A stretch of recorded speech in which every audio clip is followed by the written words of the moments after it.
Pessoal, e aí? O Trump vai invadir hoje, amanhã? Quando vai ser? Bom, ainda não temos essa resposta, tá? Donald Trump passou o feriado, é feriado, né? É o feriado de Thanksgiving, né? Tá terminando de folga a maior parte do tempo e ele está voltando para Washington, está ou estava até pouco tempo atrás a bordo do Air Force One, saindo da Flórida, né, na sua residência ou a casa de verão da presidência americana, Mar-a-Lago, e indo em direção à Casa Branca.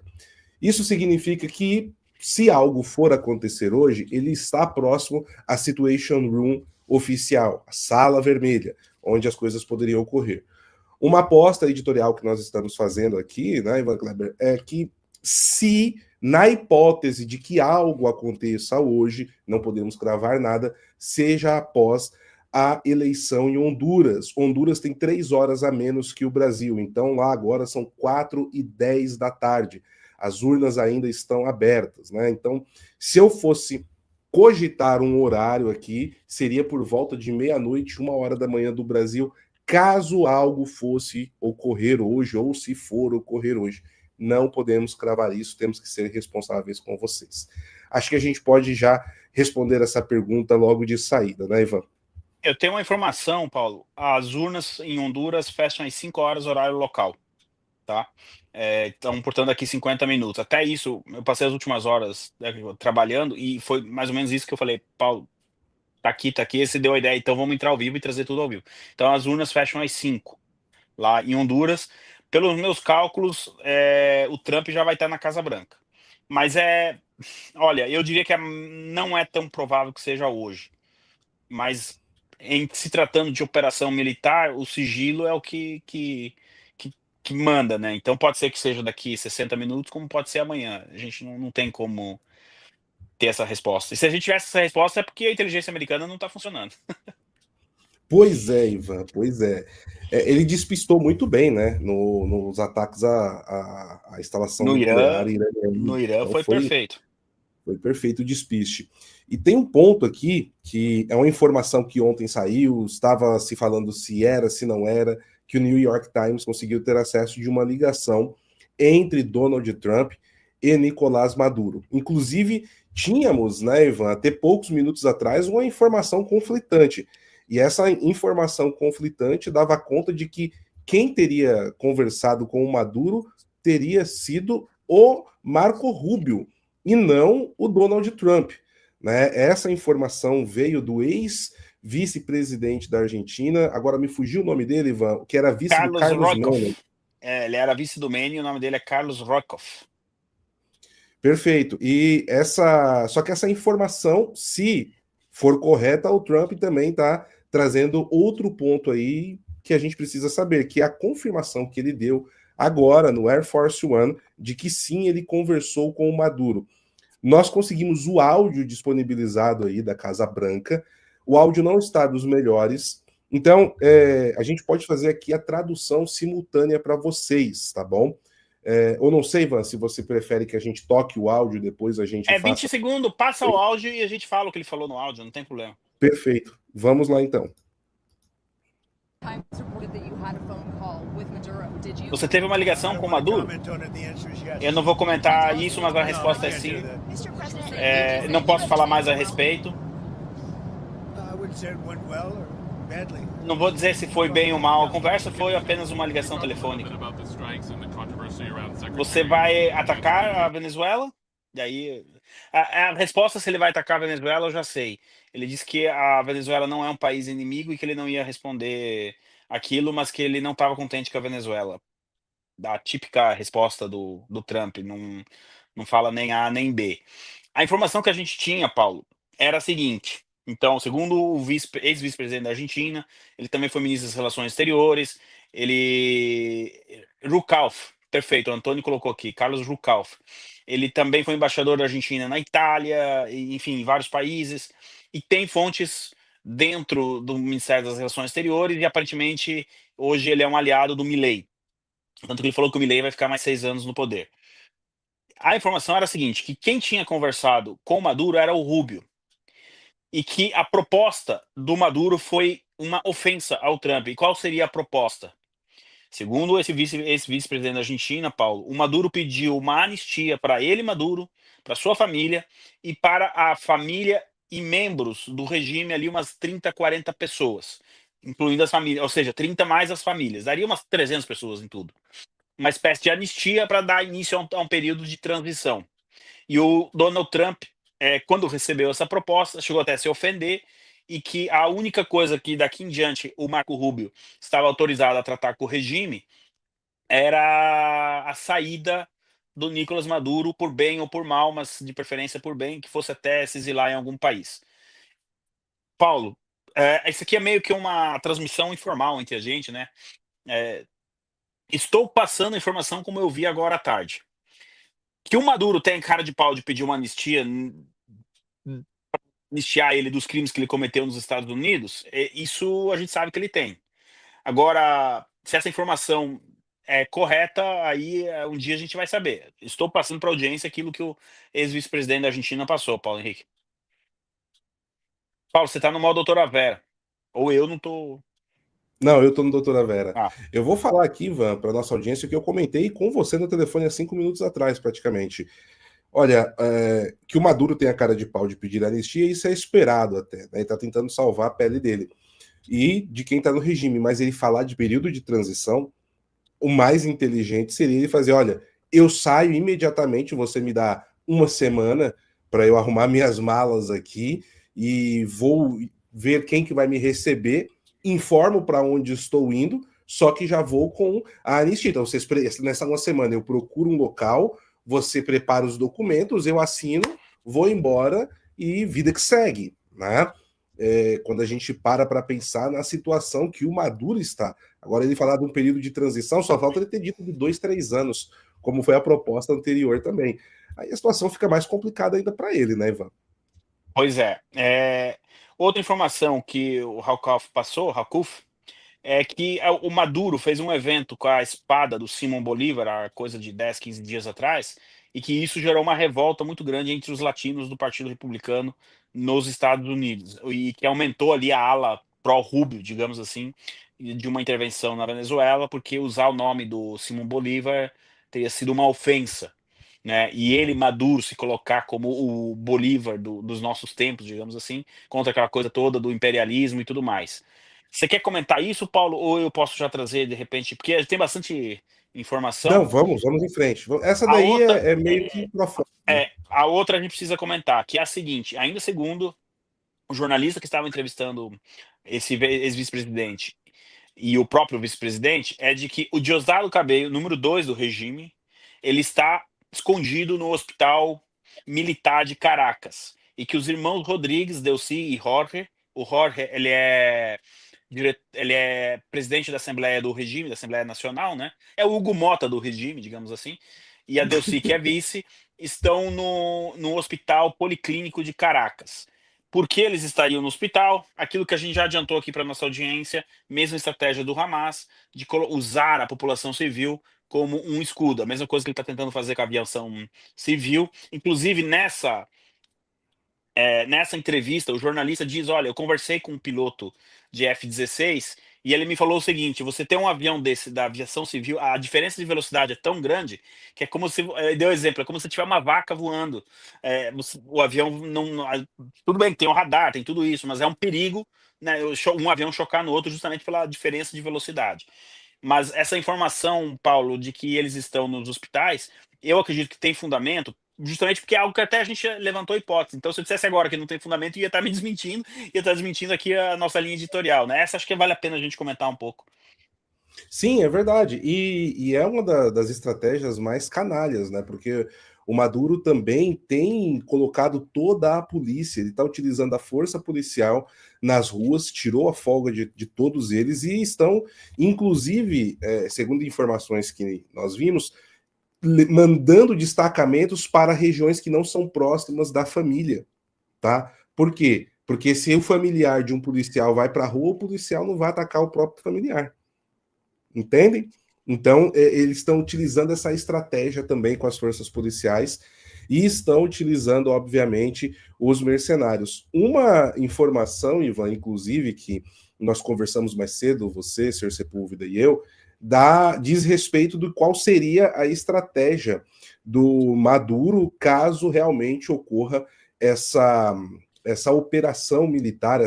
A gente não tem que usar a palavra operação, não é porque nós não queremos utilizar invasão. Não dá para saber se os Estados Unidos vai fazer um ataque como foi em Fordo, específico e direto em alguns pontos, se eles vão fazer um desembarque anfíbio. Então, até o termo a se utilizar, acho que o ideal seria ataque, né? Essa operação, esse ataque que os Estados Unidos está na iminência aí de efetuar. O Maduro iria para uma base mais ao interior, e a partir daí, ele, mesmo sendo oficialmente derrubado do regime, ele continuaria operando um governo das sombras e contaria com os warlords fiéis ao regime para estabelecer estratégias de guerrilha e fazer aquela brisita bolivariana em tudo que é canto, né? Da Venezuela, seriam 200, mais ou menos 280 pontos que ele teria à disposição para começar a fazer essas operações. E isso aqui é importante, pessoal, que vai chegar justamente no tema da capa. Então a gente está construindo aqui os dados para vocês entenderem isso. E você quiser comentar sobre isso, meu cara? Então, há muitas pessoas que começam a acompanhar a geopolítica, ou até mesmo já conhece aqui, mas nunca param para se perguntar como é que existe tanto país, por exemplo, Coreia do Sul, Coreia do Norte, como é que existe não sei o que lá do leste e não sei o que do oeste. Esse é um caso. Se o Maduro se refugiar no estado de Táchira, que segundo as informações ele... E esse conflito, não estou dizendo que é o caso, tá, pessoal? Mas aqui é um típico exemplo que a gente pode dar num contexto histórico do que acontece. Se esse conflito se prolonga por 1 ano, 2, 3, 5, 10, amanhã depois eles declaram República Bolivariana de Táchira ou Venezuela do Oeste, Venezuela do Leste, e a gente tem a situação de um país dividido. Mas obviamente que isso aqui, eu já estou vendo aqui 20 anos, eu só quis usar esse exemplo para mostrar para as pessoas que muita gente não sabe. Mas como é que a Alemanha Ocidental e Oriental foi um caso em um contexto diferente, mas que dá para fazer esse exemplo. Eu acho que essa estratégia de tentar se refugiar não dá muito certo, até você levantou essa questão, né, Paulo? Não tem montanha, não é o Afeganistão pra você se esconder na montanha e tudo mais. Mas é uma tática que o regime pode usar para tentar prolongar e tentar sabotar um novo governo de Edmundo Gonzalez, caso o Edmundo consiga. Então você ocupa ali uma região, tem toda a milícia espalhada pelo país e tentar fazer o país se tornar ingovernável. Até alguém, um centrista da vida, vir com uma solução ali de anistia, aquela coisa toda, e quando a gente menos espera, se a gente está no poder de novo. Então. É uma situação bem complexa que a Venezuela pode entrar se for por esse caminho, né, Ivan? Antes da gente passar aqui para o nosso próximo tópico de atualização, pessoal, quero agradecer aqui as mais de 7.700 telas que estão conosco nesse momento, mais de 5.000 no YouTube. Muito obrigado. Só que o número de likes está bem baixo, viu, pessoal? Não tem nem 2.000 likes. Então, por favor, deixe o seu like. Isso ajuda muito aqui para que o algoritmo entenda que esse conteúdo é relevante para outras pessoas também que estão buscando informações aqui sobre o que tem acontecido nas últimas horas na Venezuela. E, Ivan, então agora eu já passo aqui para o que tem como tema principal, né, desse boletim de atualização. Tem mais uma atualização que a gente precisa trazer para a audiência antes do Lula, pode ser? Pois não. Pode, claro, Ivan.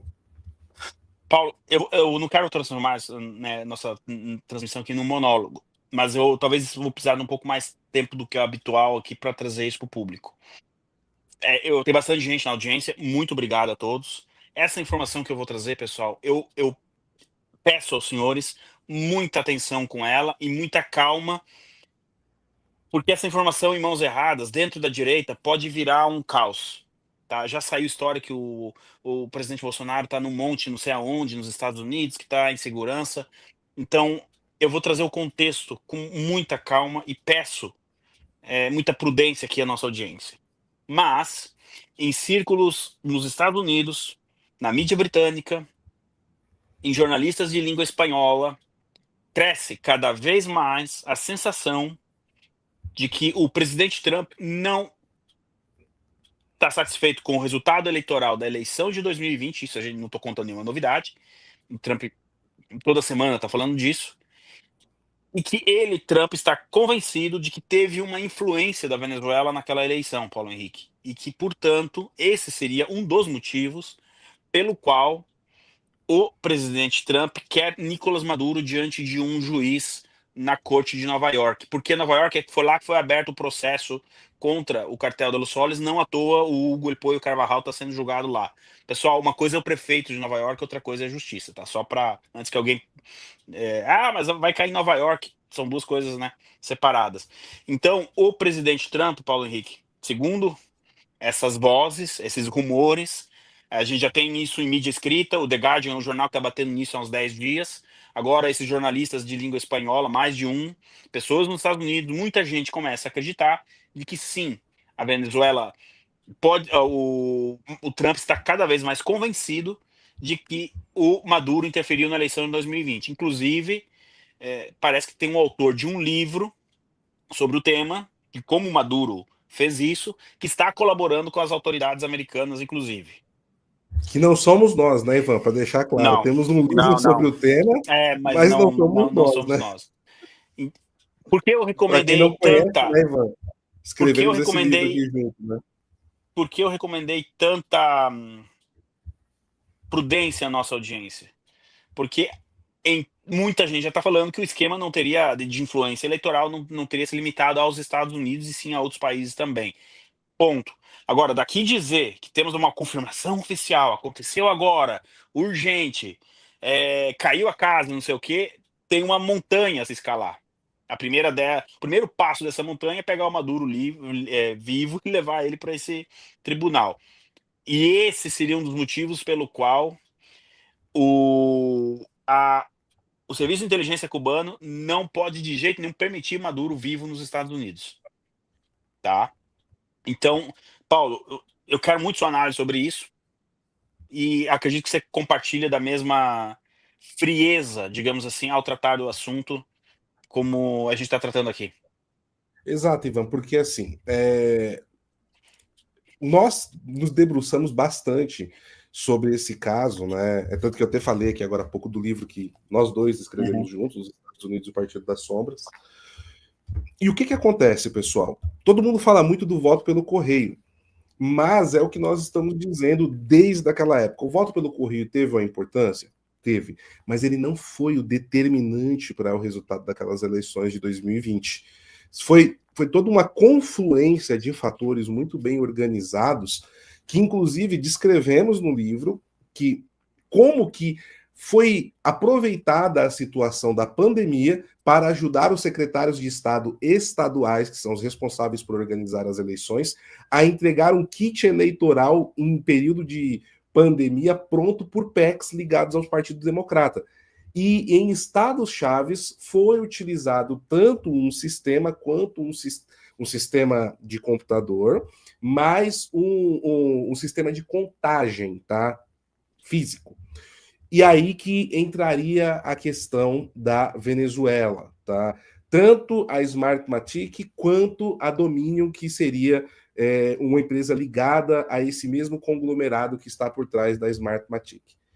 Eu quero lembrar aqui que foi uma notícia que saiu há uns 3, 4 anos atrás, e nós tratamos aqui no canal, que ocorreu uma eleição, e eu não lembro qual foi o país, mas foi próximo aqui, e o diretor da Smartmatic, ele fugiu para a Inglaterra, deu uma coletiva de imprensa em Londres, falando que o sistema era completamente fraudável e que as eleições que tinham acabado de ocorrer, elas foram fraudadas. Agora a minha memória me traiu aqui, eu não vou lembrar. Estou lembrando do santo, mas não estou lembrando do. Estou lembrando do milagre, mas não estou lembrando do santo. Mas essa aqui é uma informação importante. Pesquisando na internet, vocês vão encontrar essa entrevista. Procura diretor Smartmatic Londres. Vocês vão encontrar matérias dessa época, tá? Para vocês confirmarem o que nós estamos dizendo aqui. E aí, pessoal, segundo informações que nós estamos vasculhando, estamos trabalhando, principalmente o senhor Sepúlveda está mais dedicado, né, a essa pauta no momento, existe já alguns indícios de como e quem dentro da administração Trump começou essa investigação. Ela contou com a ajuda do Elon Musk, tá? Isso no período pré-eleitoral ali, antes da eleição de 2024. E a questão, então, não seria somente as drogas, realmente. Teria esse ponto eleitoral. E segundo, informações que depois a gente, tendo mais detalhes, a gente vai trazer para vocês. Inclusive, estamos vendo de trazer uma pessoa aqui de fora do Brasil para falar sobre isso, nem brasileiro é, para falar também sobre como essa influência teria aí sido utilizada em mais de 70 países. Porém, tudo isso daqui ainda, como o Ivan falou, com muita calma, com muita frieza, sem assodamento, sem aconteceu agora, fim da linha, chamada, não, tá? São investigações e nós estamos trazendo informações que estão sendo ditas na boca miúda da Casa Branca e da Secretaria de Estado, o que estaria por trás. Isso está sendo, começou a ser discutido seriamente em meios na Europa e nos Estados Unidos. É tanto, né, Ivan, que a gente está segurando essa informação faz uns 4 dias. Mas como agora, principalmente na Europa, isso começou a popular com mais seriedade, é a que a gente está trazendo aqui, né, meu caro? O jornal The Guardian, ele vai além. O jornal diz que uma investigação do Departamento de Justiça já está em andamento sobre as eleições de 2020. Óbvio que o The Guardian, sendo um jornal de esquerda, ele é impressionante, eles não entenderam que o mundo mudou, mas tudo bem. No artigo do The Guardian, eles dizem que não, eles já colocam ali que não teve interferência, que o Trump está indo atrás de teorias que não são verdadeiras, etc. O jornal faz uma defesa do regime, a verdade é essa. Mas o jornalista que escreveu a matéria diz que tem uma fonte que garantiu que o Departamento de Justiça nos Estados Unidos já abriu uma investigação sobre a influência da Venezuela nas eleições de 2020. Diante dessa informação e das outras fontes que a gente conversou, não tinha mais como a gente segurar aqui para a nossa audiência. Olha, Paulo, eu vou ser bem sincero com você. Um dos receios que eu tava de dar essa notícia é de criar aí um furor no Brasil. Olha, pessoal, eu peço de novo. Acho que 2022 ensinou muita coisa para a direita. Vamos com calma. Vamos com calma, né? Acho que agora a gente tá aí. Vamos, Aí, Mestre Ancelotti. né? É. Calma. Podemos estar diante de alguma coisa muito grandioso? Sim, mas calma.